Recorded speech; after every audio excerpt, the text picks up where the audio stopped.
Hello everybody, this is Jörg once again from YouTube channel Joggler66, and today I'm gonna reading, what kind of English is that? Jörg, get it together. I'm gonna read chapter 19 of Rulers of Evil. Yesterday I read to you the chart of Lorenzo Ricci's general rate between 1750 and 1775. When he so-called died, and we read in chapter 19 that is titled The Death and Resurrection of Lorenzo Ricci. As I told you already before, he probably faked his death, and Tapasaucy will now go into that part that I'll be reading to you right now. The author starts. On November 19th, 1775, officials at Castel Sant'Angelo were presented the following deposition, giving under oath and signed by Lorenzo Ricci. By the way, what do you think an oath meant to the general superior? Huh? An oath to whom? Huh? Okay, the deposition reads as follows, quote, "The Society of Jesus that is dissolved offered no reason or pretext whatsoever for its dissolution." Unquote.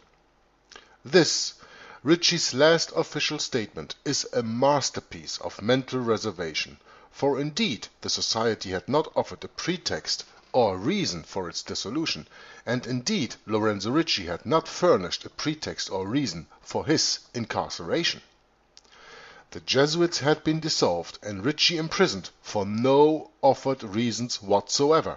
Ergo, their dissolution for all eternity was null and void. Outcome would prove this fact. The Society of Jesus would be officially restored in 1814. Now, I have to comment a little bit on this.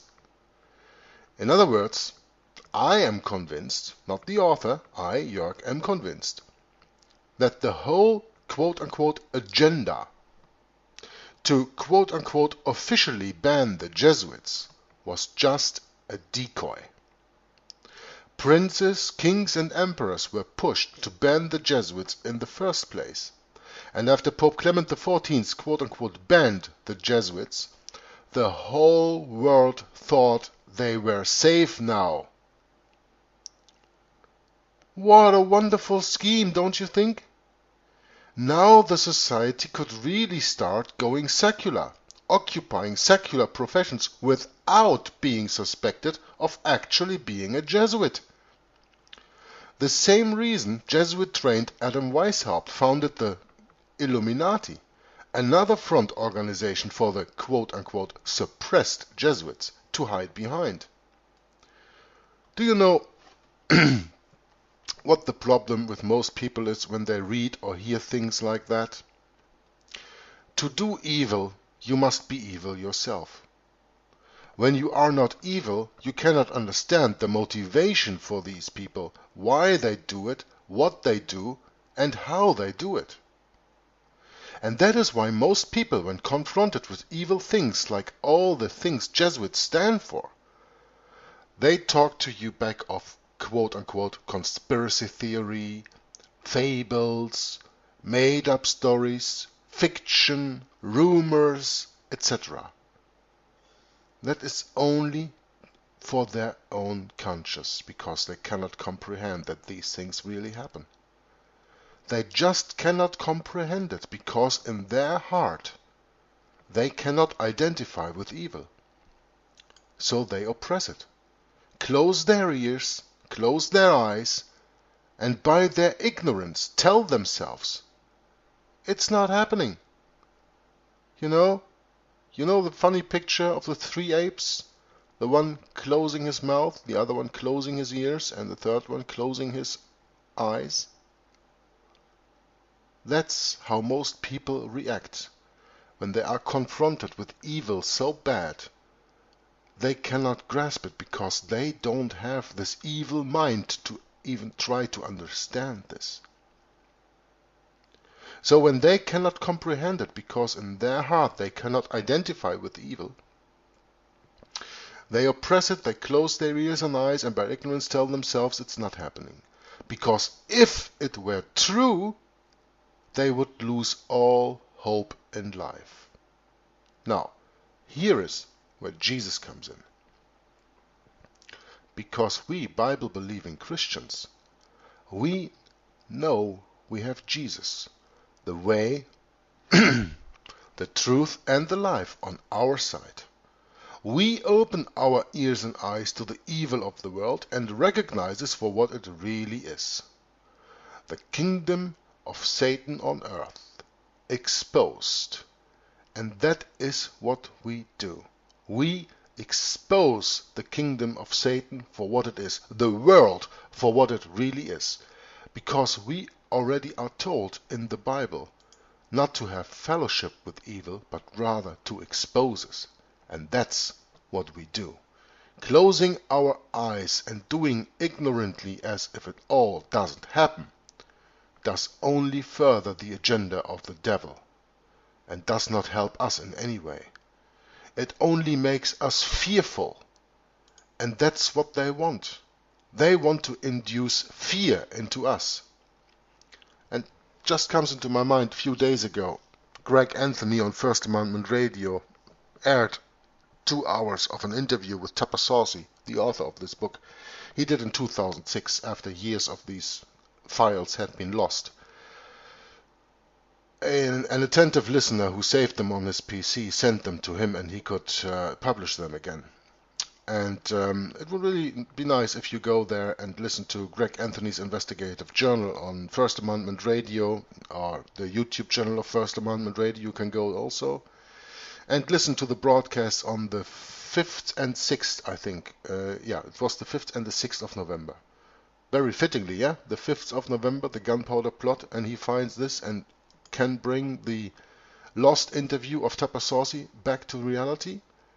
And there you will see what Tapasausi had to say about this, and he says about the same thing that I'm saying here, about the fear that is introduced into people because they just cannot get it. But we have to go back to the book here, and the point is that the outcome proves that fact, that the Society of Jesus would be officially restored in 1814. Now, many people say that that is a sign that from that moment on the Jesuits were absolutely controlling the papacy, the white papacy. But I tell you that when you really dig into it and when you have really understood what I have read all this time in Rulers of Evil, then you know that the Society of Jesus had a very, very strong grip on the papacy already from before 1814. And that this whole dissolution, this whole banishment of the Jesuits was just a show. Okay, the Pope died because of that show, but he had to play his role. And that to me is a sign that the Jesuits already were before in control. But they needed this to get behind other front organizations like the Illuminati, founded by Adam Weishaupt, who taught Roman Catholic canon law at the Jesuit University of Ingolstadt in Bavaria, and founded the Illuminati as another front organization for the so-called suppressed Jesuits, and that all these Jesuits now could go into all the secular jobs they wanted to do, like lawyers and printers and architects and I don't know, wherever they could be, and they would not be suspected of being a Jesuit because, hey, the Jesuits don't exist anymore. Yeah, that was really a wonderful idea. Make the Jesuits non-existent, and from the back they do everything so important. And the same thing comes back in the papacy a little bit later on, when we go to Pope, Pope Pius IX, right? The longest reigning Pope that I spoke about last time, or that I spoke about also in Babylon Mystery Religion Part 3, if you missed that. It's not online yet, but or maybe it's online after this one, I don't know. I got it on my computer. Check it out. Speaking about Pope Pius IX, the one with his syllabus of errors, and the one busy during Vatican Council I in 1870 and the loss of the Papal States, and what did the papacy all do in the time between 1870 when they lost the Papal States and the time the wound was beginning to heal again in 1929 with the signing of the Lateran Treaty? Yeah. They had, for example, the infallibility of the Pope, just to name one thing. Well, they could do that because, hey, the papacy was dead, right? The Pope lost it all, right? That's what they sold ya. That's not what happened, but that's what they sold ya. Okay, I'm gonna continue reading now on page 187, on the bottom of the page. Since this establishment was a nullity from the beginning, it must follow that the Jesuits were still technically alive as the world's largest clandestine Milice du Christ, means militia of Christ. That's French. Legally, thousands of Jesuits were still bound to their oath of obedience to the Black Papacy. They were free now to expand Roman Catholicism with perfect invisibility and justifying means, dedicating their encyclopedic skills in the useful arts, law, religion, medicine, philosophy, the humanities, finance, commerce, communications, diplomacy, banking, finance, espionage, and intrigue, dedicating all to both sides of the self-extirpating Protestant belligerents.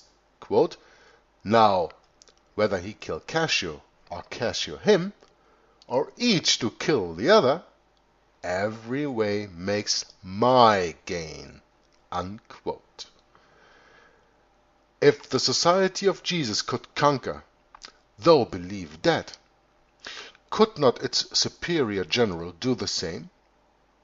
When Lorenzo Ricci died in his cell at Castel Sant'Angelo on November 24, 1775, what if his quote-unquote death was no more physical than the supposed disestablishment of his army? Lesser mystics than Ricci, who secretly commanded the Rosicrucians, were known to die and resurrect at the threshold of important endeavors. Quote, according to material available, the Supreme Council of the Fraternity of the Rose-Croix, meaning the Rosicrucians, was composed of a certain number of individuals who had died what is known as quote-unquote the philosophic death. When the time came for an initiate to enter upon his labors for the order, he conveniently quote-unquote died under somewhat mysterious circumstances. In reality, he changed his name and place of residence, and a box of rugs or a body secured for the purpose was buried in his stead. It is believed that this happened in the case of Sir Francis Bacon, who, like all servants of the mysteries, renounced all personal credit and permitted others to be considered as the authors of the documents which he wrote or inspired. Was it really Ricci's body lying in state at the Cathedral of San Giovanni di Fiorentini during the elaborate funeral mass that Pius VI arranged for him? Was it really Lorenzo Ricci who was entombed beneath the Church of the Gesù a week later, in the vault reserved for generals of the society? Or was it a wax effigy sculptured by artisans upon a corpse of Ricci's dimensions, under the direction of John Carroll's collaborator, man about Rome and art agent extraordinaire, Francis Thorpe, who you remember from a few chapters before? Of course, Lorenzo Ricci would have covered his tracks in sublimely Sun Tzuan fashion. So we can never be sure.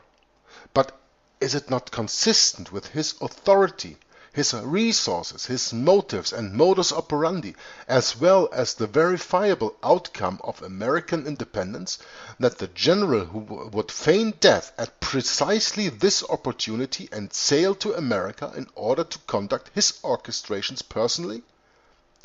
Reflect on his counsel in the 13 Articles of Sun Tzu, particularly, quote, "The great art of a general is to arrange for the enemy never to know the place where he will have to fight, and to careful withhold from him knowledge of which posts he must guard.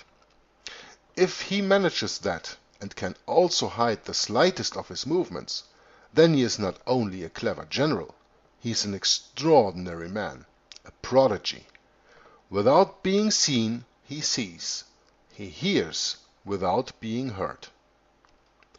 Go to places where the enemy would never suspect that you intended to go. Do not think of gathering the fruits of your victory until his entire defeat has put you in a position where you can yourself reconnoiter, means scout, surely, tranquilly and with leisure. If the general did, unquote, if the general did sail to America rather than lie in state, he would arrive not as a conquering hero, but as a gentle, harmless, nameless, scholarly old man who spent most of his time reading. And during the course of his stay, inevitably, someone would observe his subtle power over great patriots and write about it. Just such a person was observed and written about. During the fall of 1775, Congress authorized a committee made up of Benjamin Franklin, Thomas Lynch, Benjamin Harrison, and George Washington to consider and recommend a design for the first united colonial flag. The so-called quote-unquote Flag Committee traveled to Cambridge in Massachusetts. There, according to the only known account of its proceedings given in Robert Allen Campbell's book Our Flag, published in Chicago in 1890, the committee mysteriously shared its authority with a total stranger. This stranger was an elderly European transient, known only as quote-unquote the Professor. Remember, I told you in earlier chapters of the Professor already. He had arrived from parts unknown at summer's end. The prisoner of Castle St. Angelo had not been publicly seen in 2 years. Ample time to manage Brashi's election to the papacy, relax, pack important things, die the philosopher's death, and take a 3-month voyage to Boston Harbor. Since his arrival, the professor had occupied a guest room in a private Cambridge home, whose hostess, quote, "one of his earnest and intelligent disciples," unquote, would remember him in her diary, as cited in Campbell's book, as, quote, "a quiet and very interesting member of the family," unquote. What the hostess records about the professor matches remarkably what is known about the character of Lorenzo Ricci. For example, the professor is perceived to be, quote, "more than 70 years of age," unquote. Lorenzo Ricci was 72. The professor spoke many languages fluently, displayed an encyclopedic knowledge of history, and was, quote, "seemingly at home seemingly at home upon any and every topic coming up in conversation," unquote. We might expect the very same of Lorenzo Ricci, a distinguished professor of literature, philosophy, and theology at the Roman College, and a well-established confidant of Europe's leading intellectuals, philosophes, and mystics. The professor kept, quote, "locked away in a large, old-fashioned, cubically shaped, iron-bound, heavy oaken chest a number of very rare old books and ancient manuscripts," unquote, which he spent much of his time, quote, "deciphering, translating, or rewriting," unquote. We might expect as much of Lorenzo Ricci, the voracious scholar and publisher of Oriental masterworks. On the morning of December 13, 1775, the committeemen arrived in Cambridge for a midday feast. The professor greeted them, as we might expect Lorenzo Ricci would, quote, "with an ease, grace, and dignity evidencing his superior ability, experience and attainments, and, with a courtly bow that left no room to doubt that he had habitually associated with those in acknowledged authority." Unquote. When Benjamin Franklin was presented to him, the hostess watched the patriarchal doctor lock hands with the patriarchal professor. Quote, "And as fingers closed upon fingers, their eyes also met. And there was an instantaneous, a very apparent, and a mutual gratified recognition." Unquote. What had the woman witnessed? The ultimate summit? Unknown superior revealing himself to America's grandest Freemason? Remember who is on the top of Freemasonry. The table talk soon focused on subjects that had occupied Lorenzo Ricci's attention since the beginning of his generalate. The hostess witnessed them discussing, quote, "the relation of the colonies to each other and to the mother country." Unquote. She saw them discuss, quote, "the related question of one's duty to the colony as related to his allegiance to Great Britain." Unquote. She saw the professor take, quote, "a noticeable, though not at all an obtrusive part in the conversation, himself possessed of a wonderful fund of varied and accurate information concerning the colonies, an understanding of their progress, condition, and needs, and a familiarity with the principles and operations of British and European statesmanship." Unquote. Now, wouldn't we expect as much from the Superior General of the world's best intelligence agency? After lunch, General Washington and the committeemen held a, quote, "brief undertoned conversation." Unquote. Then Dr. Franklin rose and stated, quote, "As the chairman of this committee, speaking for my associates, with their consent and with the approval of General Washington, I respectfully invite the professor to meet with the committee as one of its members, and we each one personally and urgently request him to accept the responsibility and to give us and the American colonies the benefit of his counsel." Unquote. Taking the floor, the professor accepted the responsibility. Then, startlingly, he proposed that his disciple, the hostess, be placed on the committee, quote, "because she's our hostess, because she's a woman, and above all, because she is a superior woman." Unquote. Now, the committee considered this an innovation, yet the Jesuits had been employing female coadjutors for centuries. The proposal was, quote, "immediately and unanimously adopted."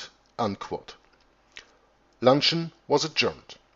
The committee would reconvene at 7 in the evening in the guest chamber usually occupied by the professor. Franklin and the professor spent the afternoon together walking about Cambridge. When they returned, the hostess noted that, quote, "both of them wore the relieved and confident look of earnest and determined men who had, in a satisfactory way, solved a perplexing problem, and of victors who had successfully mastered a difficult and dangerous situation." Unquote. At the evening session, Franklin turned the meeting over to, quote, "his newfound and abundantly honored friend." Unquote. The subject was a flag. Addressing the committee as, quote, "Comrade Americans," unquote, the professor explained that, since the colonies were still dependent upon Great Britain, quote, "we are not expected to design or recommend a flag which will represent a new government or an independent nation," unquote, but instead one that, quote, "that will testify our present loyalty as English subjects," unquote, a flag that was, quote unquote, already in use, a flag that had been recognized by the British government for, quote unquote, half a century, a flag having a field of alternate horizontal red and white stripes with the Grand Union flag of Great Britain in the upper left corner. I refer, he said, to the flag of the East India Company.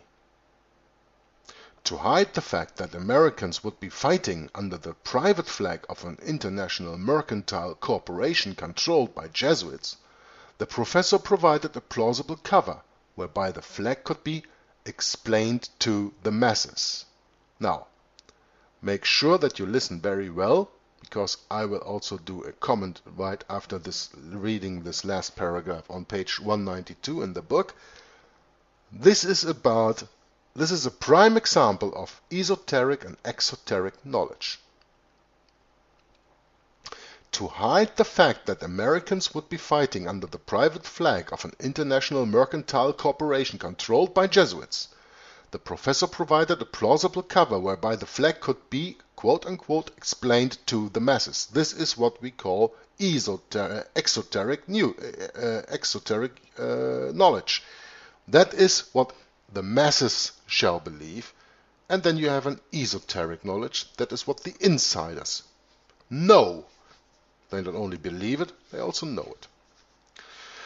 Quote, "The Union flag of the mother country is retained as the Union, on the upper left corner, of our new flag to announce that the colonies are loyal to the just and legitimate sovereignty of the British government.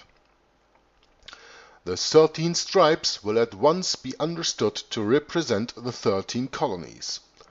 Their equal width will type the equal rank, rights and responsibilities of the colonies. The union of the stripes in the field of our flag will announce the unity of interests and the cooperative union of efforts which the colonies recognize and put forth in their common cause. The white stripes will signify that we consider our demands just and reasonable, and that we will seek to secure our rights through peaceable, intelligent, and statesmanlike means, if they prove at all possible. And the red stripes at the top and bottom of our flag will declare that first and last, and always, we have the determination, the enthusiasm, and the power to use force whenever we deem force necessary. The alternation of the red and white stripes will suggest that our reasons for all demands will be intelligent and forcible, and that our force in securing our rights will be just and reasonable." Now, I have to make a little comment on this. What he doesn't tell you here is that the "we" referred to in the text, when he reads, for example, "We have the determination, enthusiasm, and the power to use force whenever we deem force necessary." What he doesn't tell you is that the "we" referred to in the text means, and that is the esoteric knowledge, refers to the Roman Catholic Church and the Jesuit order. This is esoteric knowledge.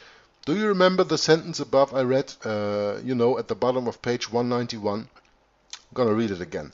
"Franklin and the professor spent the afternoon together walking about Cambridge. When they returned, the hostess noted that, quote, both of them wore the relieved and confident look of earnest and determined men who had, in a satisfactory way, solved a perplexing problem, and of victors who had successfully mastered a difficult and dangerous situation." Unquote. That's on the bottom of the page before, And then they come to this flag committee, and he tells us about the so-called exoteric knowledge, the meaning, the plausible, that can be explained to the masses.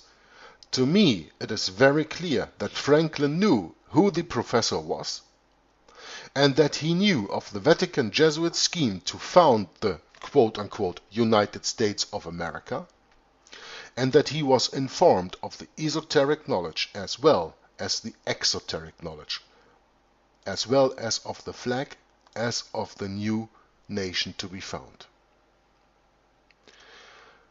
The author continues, The professor reminded the committee that the masses of the people and a large majority of the leaders of public opinion desire a removal of grievances and a rectification of wrongs through a fuller recognition of their rights as British subjects, and few of them desire, a very few of them expect, at this time, any complete severance of their present political and dependent relations with the British government. That severance would occur, quote, before the sun in its next summer strength, unquote, indicating that the professor foreknew, as Lorenzo Ricci would have foreknown, a July declaration of independence. At that time, the East India Company flag would be, quote unquote, easily modified by replacing the Union Jack with stars against a blue background, quote, to make it announce and represent the new and independent nation, unquote. Washington and Franklin lavished the professor's idea with, quote, especial approval and unstinted praise, unquote. The committee formally and unanimously adopted the East India Company's banner, known as, quote unquote, the 13 Stripes, as the, quote, general flag and recognized standard of the colonial army and navy, unquote. Just before midnight, they adjourned.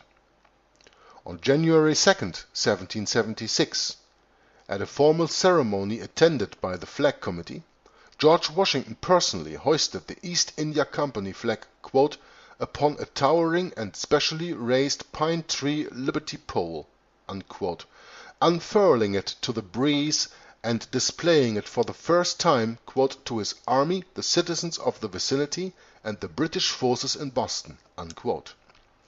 The British officers at Charlestown Heights perceived the event, quote, to mean that General Washington had thus announced his surrender to them.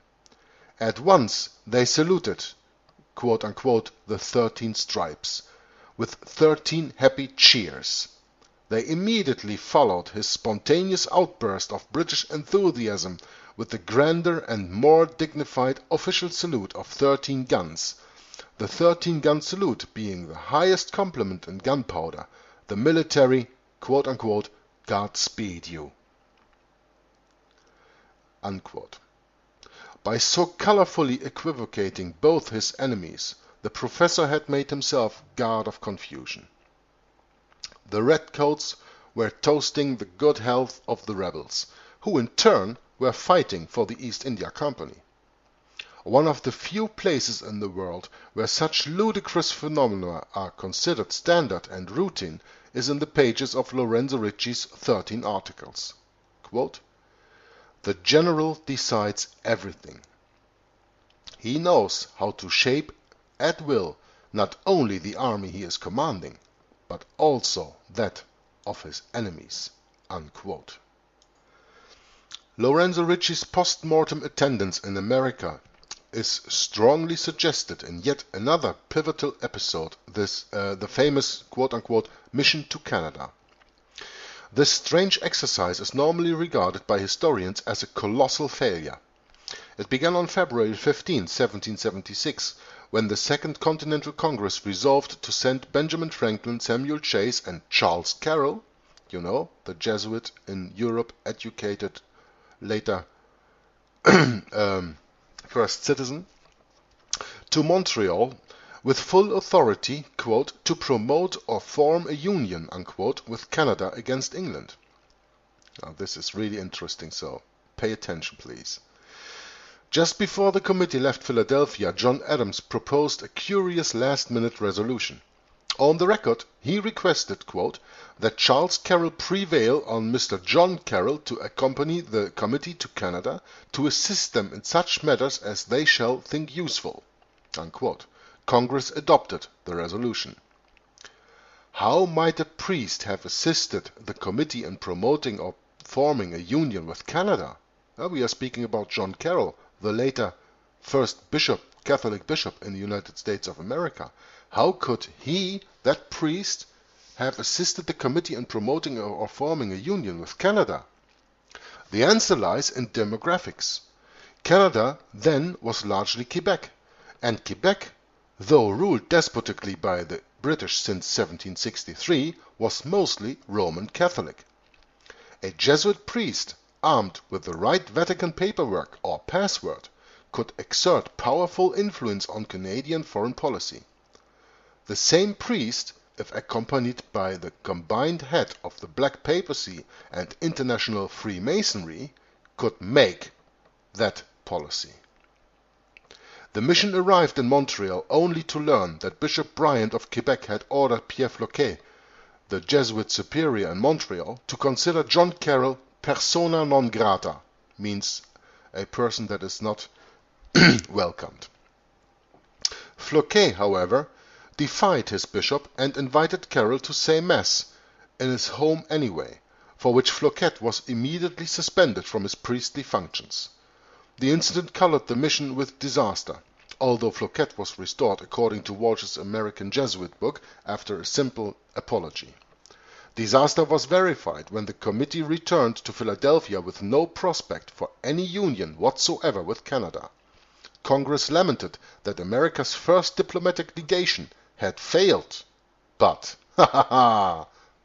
listen, but America's first diplomatic legation was San Juan and Jesuitic diplomacy can be expected to conceal victory behind mishap. As the 13 Articles put it, quote, "You must have a real advantage when the enemy believes you have sustained some losses," unquote. So we examine the Canadian mishap for a real advantage and discover something far more valuable than the originally sought union. While Bishop Bryant was outwardly demeaning John Carroll, the mission was obtaining from Canada a position of neutrality. This was a significant achievement considering Canada's good relationship with Great Britain on the one hand, and 2 centuries of hostilities toward New England on the other. For the colonists, Canadian neutrality removed the threat of a powerful northwestern enemy and cleared the way for a declaration of independence. At Montreal, as at Cambridge, I sensed the presence of someone infinitely more commanding than mere committeemen appointed by Congress. I sensed the presence of the honorary committeeman unlisted in any record, the professor, the fugitive vicar of Christ. Returning from Canada, Benjamin Franklin fell ill. It was John Carroll who escorted him to Philadelphia. At Franklin's invitation, Carroll moved into his home. Franklin acknowledged the fact in a letter dated on May 27, 1776, mentioning, quote, "Mr. Carroll's friendly assistance and tender care for me," unquote. These were critical weeks of countdown to the Declaration of Independence. I wonder who else might have been found under the Franklin roof. Perhaps the professor with his dynamic oaken chest? Philadelphia was crawling just now with social activities from all over. The very people Lorenzo Ricci had appointed John Carroll as prefect of the sodality to organize. The home of America's preeminent Freemason, with Carroll and perhaps even Ricci in residence, would have become the main clearinghouse for sub-rosa congressional business. On July 3, 1776, John Adams took pen in hand and dashed off a letter to his wife Abigail. Adams was a writer of Mozartian facility, concentration and confidence. Everything he ever wrote was first draft and good. He never struck through words, never edited. His moving hand, having writ, just moved on. Quote, "Yesterday," unquote, he scribbled. Quote, "The greatest question was decided which ever was debated in America, and the greater perhaps never was nor will be decided among men. A resolution was passed without one dissenting colony that these united colonies are, and of right ought to have, full power to make war, conclude peace, establish commerce, and to do all other acts and things which other states may rightfully do. The second day of July 1776 will be the most memorable day in the history of America. I am apt to believe that it will be celebrated by succeeding generations as the great anniversary festival. It ought to be commemorated as the day of deliverance by solemn acts of devotion to God Almighty. It ought to be solemnized with pomp and parade, with shows, games, sports, guns, bells, bonfires, and illuminations, from one end of this continent to the other, from this time forward, forevermore. Unquote. Shall I read it again? It ought to be solemnized with pomp and parade, with shows, games, sports, guns, bells, bonfires, and illuminations, from one end of this continent to the other, from this time forward, forevermore. This sounds all very pagan to me. And today you don't have that on the 2nd of July, you have that on the 4th of July, but the idea is the same that John Adams wrote about on his letter. Continue reading. If the Black Papacy truly had orchestrated America's breakaway from England, we would expect to find the 2nd day of July to be rich in Kabbalah and in Roman Catholic liturgical color. The liturgical calendar is a process authorized nowhere in the Bible through which faithful Catholics may plead with Almighty God for favors through the merits of ascended saints on special feast days. Supposedly, the prayerful performance of an act on a date the Church has consecrated to a saint endows the act with the mystic of the saint as well as the saint's intercessory prayer to God for success. Maryland history, for example, is grounded in the liturgical calendar. We recall how the original settlers of Maryland, many of whom were Roman Catholics, set sail from England under the spiritual direction of Jesuit Father Andrew White on November 22nd, 1633. November 22nd is the feast day of Saint Cecilia, a 3rd century Roman martyr and traditional patroness of musicians. By the way, it's also the day that John F. Kennedy got shot, right? And 22nd of November, 22 and 11 gives 33. Okay, I continue reading the book. I think Tupper Saucy has more than enough Kabbalah for all of us than I have with my little brain here. November 22nd is the feast day of Saint Cecilia, a 3rd century Roman martyr and traditional patroness of musicians. Did Cecilia's spirit bless the voyage with musicality to cheer up another otherwise oppressive boredom? The voyagers reached landfall the following year on March 25th, Annunciation Day, feast of the angel Gabriel's announcement to the Virgin Mary that she is pregnant with the Son of God. Annunciation Day contains the joyful mystery of an angel's announcing the planting of the divine seed within a virgin matrix. Did the settlers imagine themselves planting the seed of a new social order in a strange wilderness, the whole enterprise blessed by God through the merits of the Virgin Mary's unique relationship to Him? Then, exactly 1 year later, on Annunciation Day of 1634, Father White consecrated the colony of Maryland to the Virgin Mary.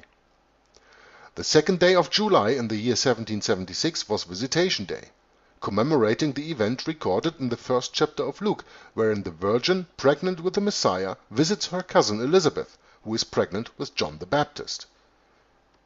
Little note, nowadays Visitation Day is celebrated on May 31st, but in the year 1776 it was celebrated on July 2nd. As it had been celebrated according to the New Catholic Encyclopedia's article entitled quote-unquote Visitation of Mary every year since the Council of Basel in 1441. End of the note from the author. No day in the liturgical calendar is more suited to Bellarminian liberation theology than Visitation Day. Sainte Marguerite Marie Alacoque whose visions inspired the Jesuit social action cult of Sacred Heart, which I was talking about, you remember in the Generalate chart, other video, was a member of the Visitandines, an order of nuns devoted to the Visitation. Visitation Day scriptural basis is the Virgin Mary's ecstatic sermon to Elizabeth at Luke 1:46 through 53. This famous ejaculation, known as the Magnificat, the opening word in the Latin Vulgate's rendering of the passage meaning "it magnifies," literally defines the social action called for by Sacred Heart in Philadelphia on the 2nd day of July, 1776. Quote, "My soul doth magnify the Lord, and my spirit hath rejoiced in God my Saviour. For he hath regarded the low estate of his handmaiden. For, behold, from henceforth all generations shall call me blessed. For he that is mighty hath done to me great things, and holy is his name. And his mercy is on them that fear him from generation to generation. He hath shewed strength with his arm. He hath scattered the proud in the imagination of their hearts. He hath put down the mighty from their seats, and exalted them of low degree. He hath filled the hungry with good things, and the rich he hath sent away empty." Unquote. Scattered the proud, put down the mighty, exalted them of low degree, and filled the hungry, emptied the rich. This is the rhetoric of Christian redemption, yes, but in the context of Lorenzo Ricci's agenda, it's the rhetoric of rebellion to tyranny, the very point of the Declaration of Independence, and it's spoken by the Virgin Mary, patroness of the Society of Jesus, patroness of Maryland, indeed, patroness of the Roman Catholic conquest, on the day particular to her. Let me just insert Virgin Mary and blah blah blah blah blah. Don't forget, that is the Queen of Heaven. That is Semiramis, Cybele, Diana, Astarte, whatever you want to call her. She is a pagan goddess. And of course all the Kabbalah has nothing to do with Bible. Please understand that. But I think the author should have a little bit put more the emphasis when writing about the Virgin Mary, quote-unquote Virgin Mary, because she wasn't a virgin when she died.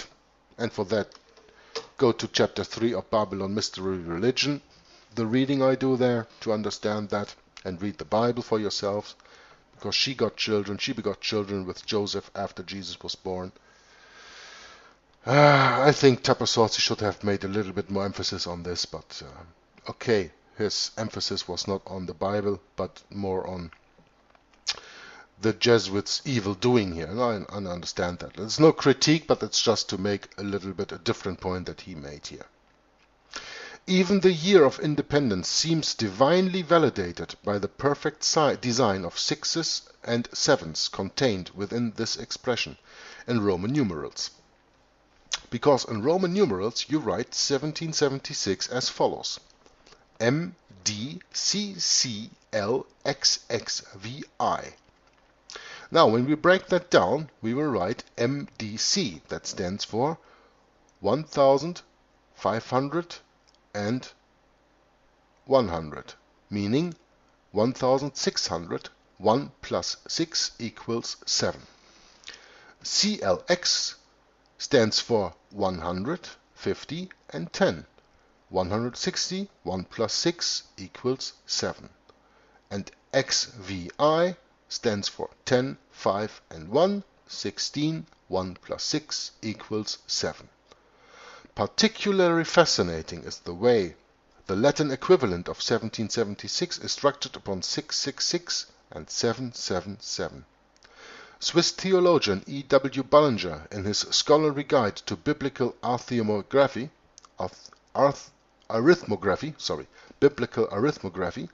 number in scripture, says that 6 in the Bible is always associated with humanity. You know, the number of the number 666 is the number of a man. Okay, 7 is associated with divinity. The two numbers total 13, which Bollinger says is biblically associated with rebellion.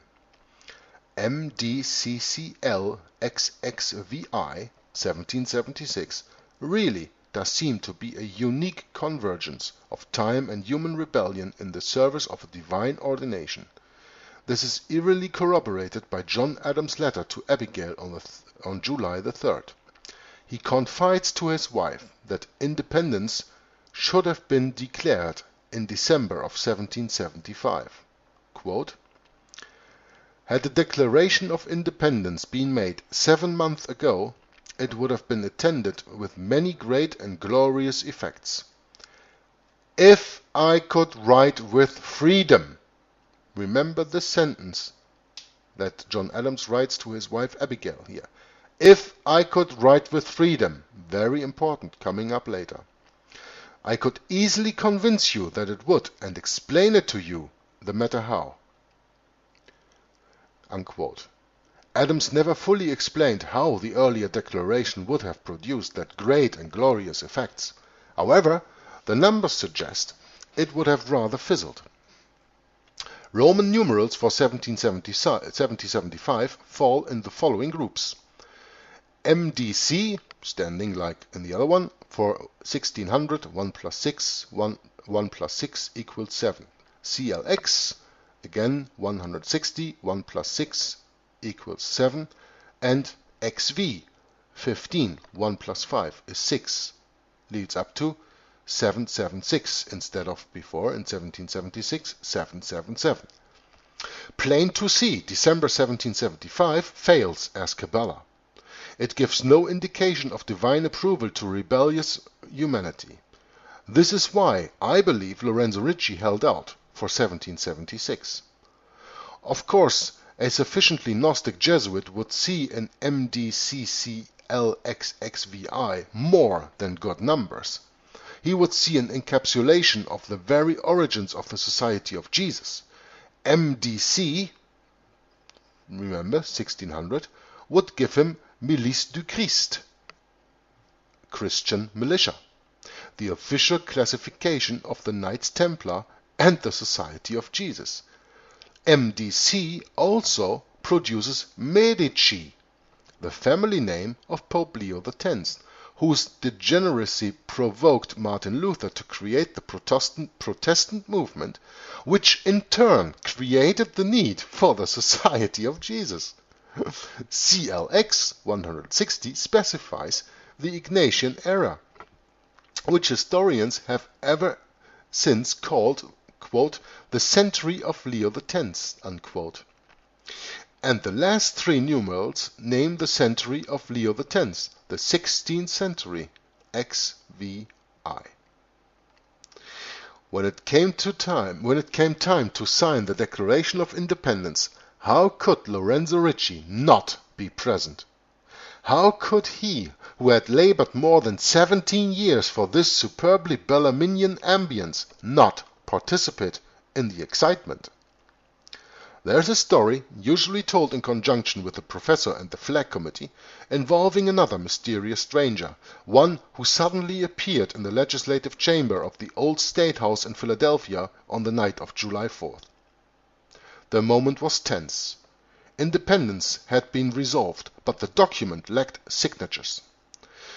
Some were having second thoughts about the risks. Masonic historian Manly P. Hall writes, quote, "It was a grave moment, and not a few of those present feared that their lives would be in the forfeit for their audacity. In the midst of the debate a fierce voice rang out. The debaters stopped and turned to look upon the stranger. Who was this man who had suddenly appeared in their midst and transfixed them with this oratory? They had never seen him before. None knew when he had entered, but his tall form and pale face filled them with awe. His voice ringing with a holy zeal, the stranger stirred them to their very souls. His closing words rang through the building. 'God has given America to be free!' As the stranger sank into a chair exhausted, a wild enthusiasm burst forth. Name after name was placed upon the parchment. The Declaration of Independence was signed. But where was the man who had precipitated and accomplishment of this immortal task? Who had lifted for a moment the veil from the eyes of the assemblage and revealed to them the part at least of the great purpose for which the new nation was conceived? He had disappeared, nor was he ever seen again, or his identity established. Unquote. Be warned. This is only a story, unsupported by primary source material. John Adams, the most talkative of the framers, said not a word about it. But we know from Adams' own pen that some kind of gag order had been imposed upon the signers, quote, "if I could write with freedom," unquote. He had told Abigail in that letter dated the 3rd of July. Could Manly P. Hall have received the story through Freemasonry's well-insulated oral tradition? Could the stranger whose voice rang quote-unquote with a holy zeal have been the professor, Lorenzo Ricci? Could the quote-unquote wild enthusiasm with which the legislator signed the Declaration have resulted not from Ricci's inspiring pep talk, but upon his disclosure of documents taken from the oaken chest, documents easy for the Vicar of Christ in his capacity as Freemasonry's unknown superior to obtain, guaranteeing that the international monetary network would indemnify the signers for their action? My mind, informed by an ever-increasing knowledge of how the greatest clandestine warriors fight, has no problem whatsoever believing this to be the case. It is exquisitely consistent with the formation of a Febronian union of 13 Protestant colonies, ordained to be ruled from a federal city named Rome, a city situated within the See of Baltimore, under the protection of the patroness of the Society of Jesus. One of the more intriguing clues that the United States of America was established under regimini militantis ecclesiae, the church militant, is the new republic's Great Seal.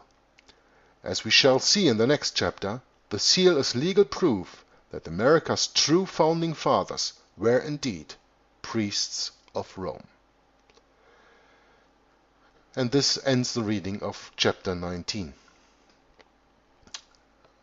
Few days ago, yesterday, I made the reading and the video of Lorenzo Ricci's journalite and this little chart that I was explaining there for 33 minutes, and now 57 minutes of the reading of this chapter. So you see, chapter 19 goes altogether for an hour and a half, means that it's probably quite important. Except, of course, if you think this is all just gibberish, Shakespearean gibberish, like I know someone who calls the King James Bible that. Okay, shouldn't go into that here.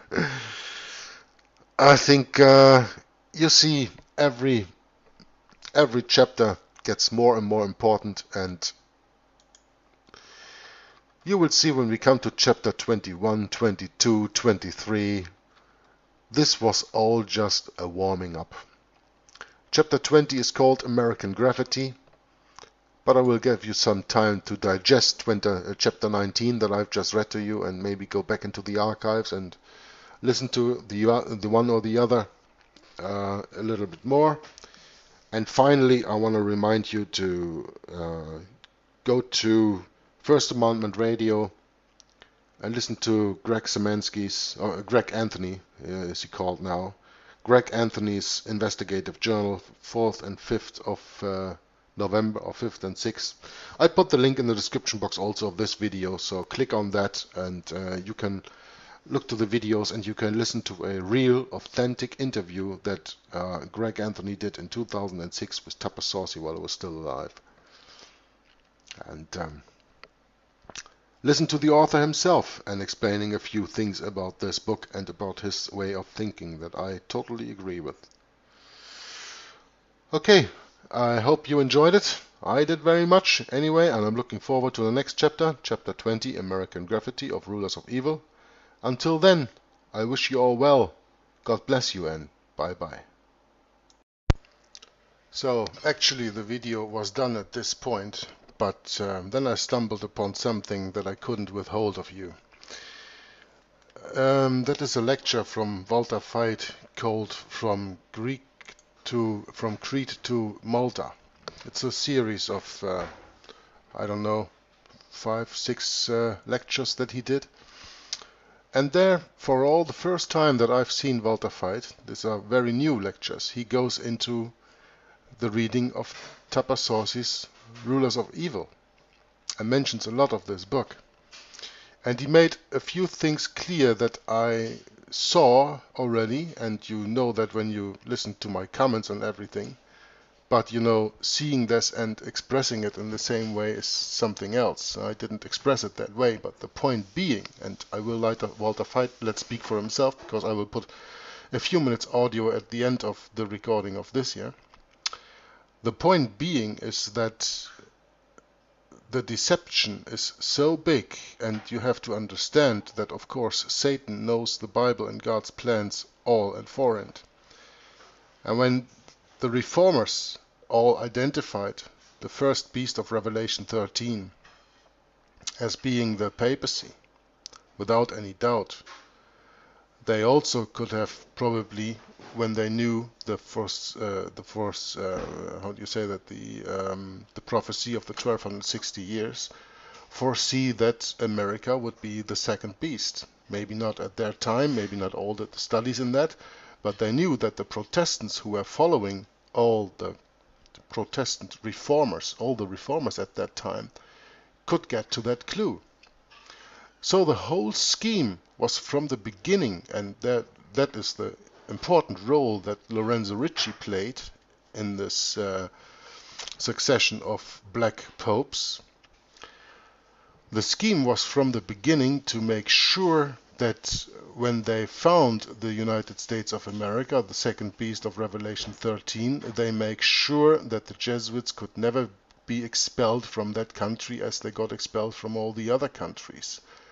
And therefore, first and for all, it was important to just make the Jesuit order disappear. When they are not there anymore, they are not a threat, right? So what happened in 1773 when the Pope banished the Jesuit order, so-called worldwide, so-called forever? The Jesuits disappeared. They were no threat anymore. And a few years later, 1798, General Berthier went to the Vatican, took the Pope captive, and then the Pope was no threat anymore because he was taken off his civil power. So now the Jesuits were gone, and the papacy was gone, and the people had nothing to fear anymore. And then came, first of all, the teaching of futurism. And by that, putting all the Protestants during the next few centuries in total sleep, they do not know today anymore who their enemy is. I think you will enjoy this. I think it's a 5 or 6 minute little audio from Walter Veit now at the end, explaining it maybe a little bit better in a little bit better words than I can do.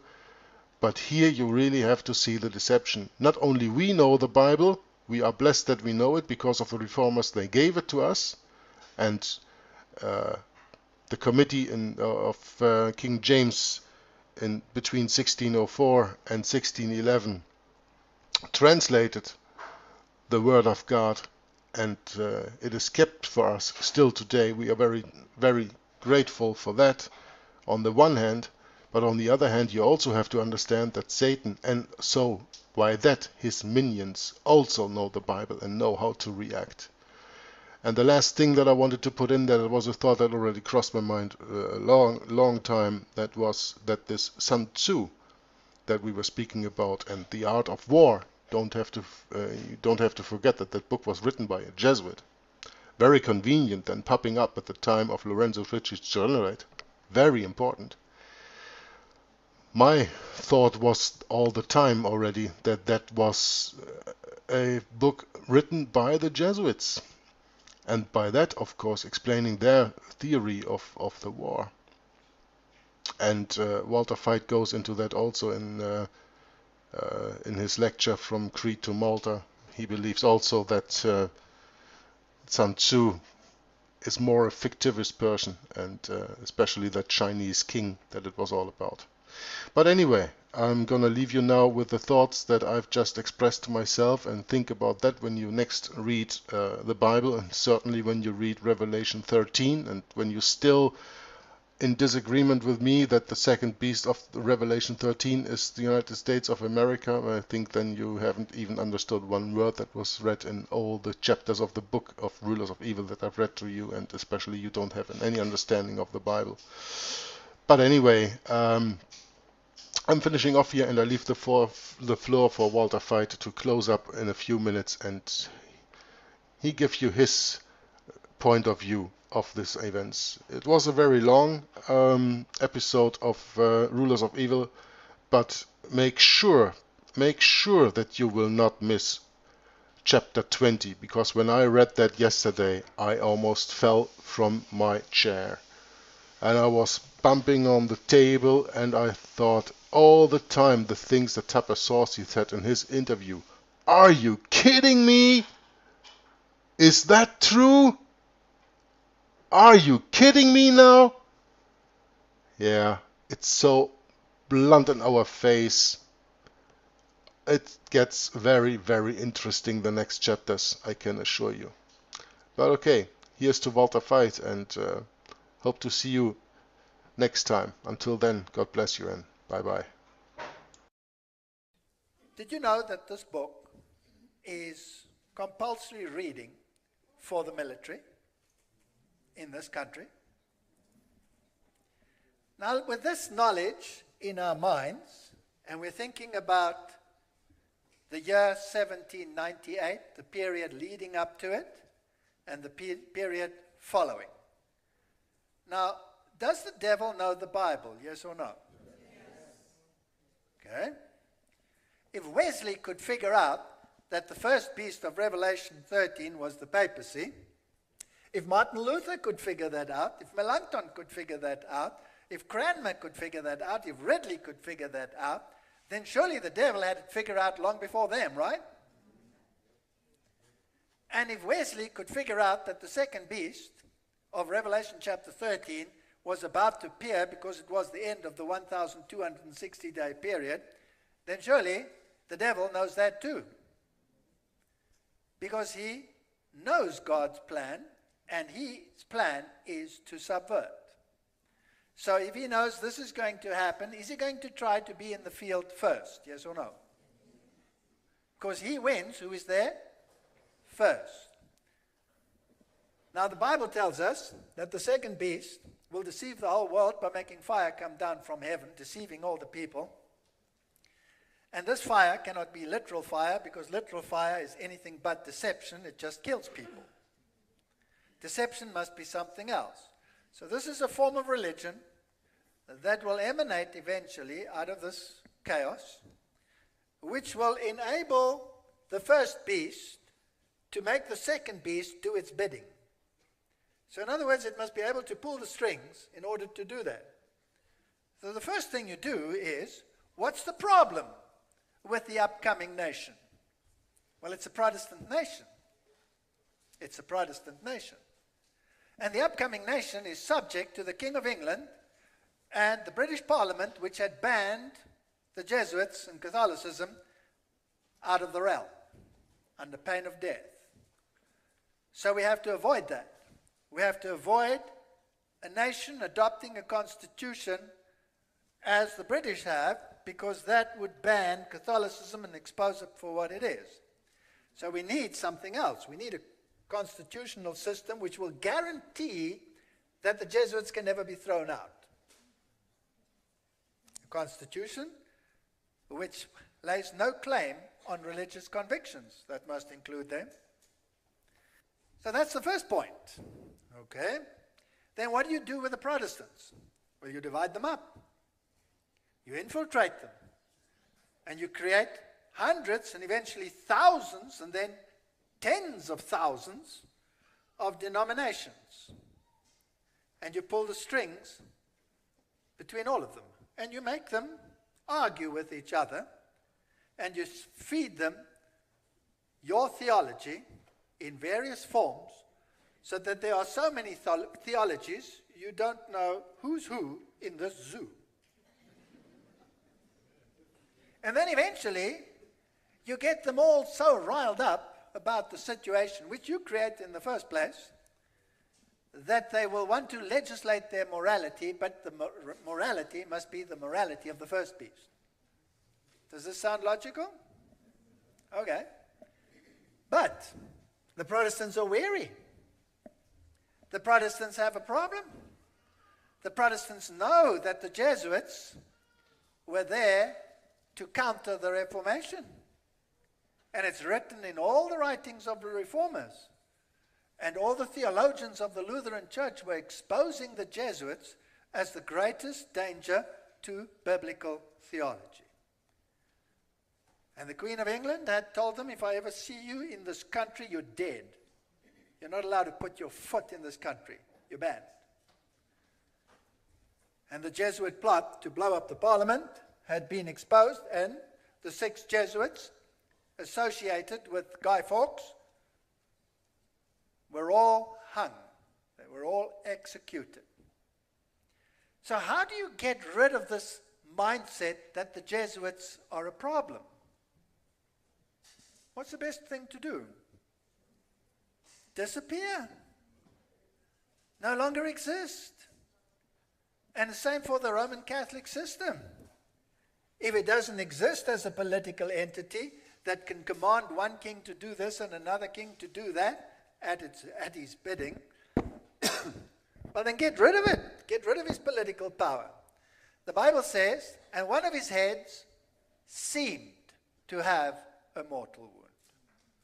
It doesn't say one of its heads had a mortal wound. It says one of the heads seemed to have a mortal wound. And we know what the date is, 1798, when Napoleon's general marches in and arrests the Pope and takes him away in exile. An aging Pope was already sick, by the way. And the political power of the papacy ends. But that's no use if the Protestants know that the real power behind the throne is the Jesuit general. So you have to get rid of him too. General Ricci, what plans are you going to make the enemy think that you're a pushover and no longer exist? Are you just going to disappear? The Society of Jesus could conquer, though believed dead.